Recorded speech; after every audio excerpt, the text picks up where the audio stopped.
مکہ مکرمہ میں ایک عجیب واقعہ پیش آیا۔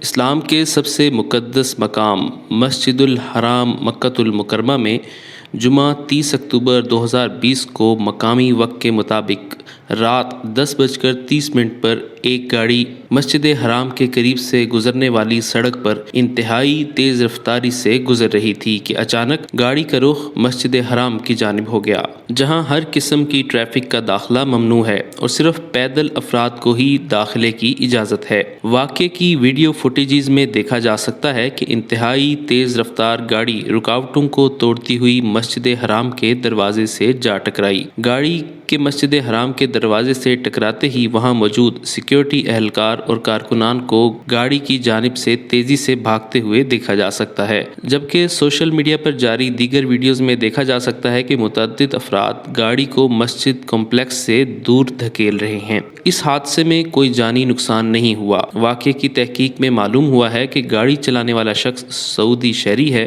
اور وہ حادثے کے وقت اپنے حواس میں نہیں تھا۔ اس شخص کو مزید تفتیش کے لیے پبلک پروسیکیوٹر آفس بھیج دیا گیا ہے۔ یاد رہے کہ اس سے قبل مسجد حرام میں تخریب کاری کے مختلف واقعات رونما ہو چکے ہیں۔ سن 1979 کو 500 سے زیادہ حملہ آوروں کے ایک گروہ نے مسجد حرام پر قبضے کی کوشش کی، جسے 2 ہفتوں تک جاری رہنے والی کارروائی کے بعد ناکام بنا دیا گیا۔ سن 1987 میں ایرانی زائرین کے گروہ نے خانہ کعبہ پر باقاعدہ قبضے کا منصوبہ بنایا، جسے سعودی فوج نے ناکام بنا دیا۔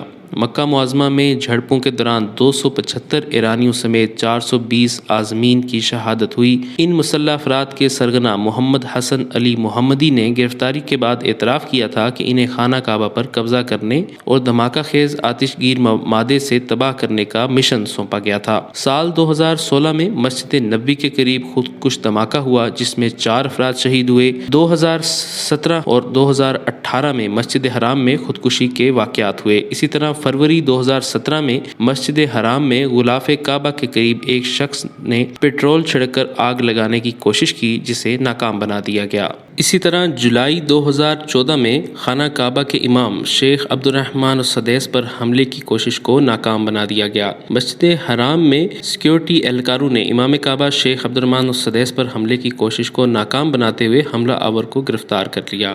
اسی طرح جون 2014 میں مسجد حرام کی سیکیورٹی پر مامور اہلکاروں پر تیز دھار ہتھیار کے حملے کی کوشش کو سیکیورٹی فورسز نے ناکام بنا کر 30 سالہ حملہ آور کو گرفتار کر لیا، جبکہ اس سے کچھ پہلے ایک مخبوط الحواس سیاہ فام شخص نے حرم کے صحن میں دیوار اسماعیل پر چڑھ گیا تھا، جہاں اس نے قیمتی فانوس توڑ ڈالے اور منع کرنے والے معتمرین پر حملے کی کوشش کی، تاہم سیکیورٹی اہلکاروں کی فوری کارروائی کے بعد اسے حراست میں لے لیا گیا۔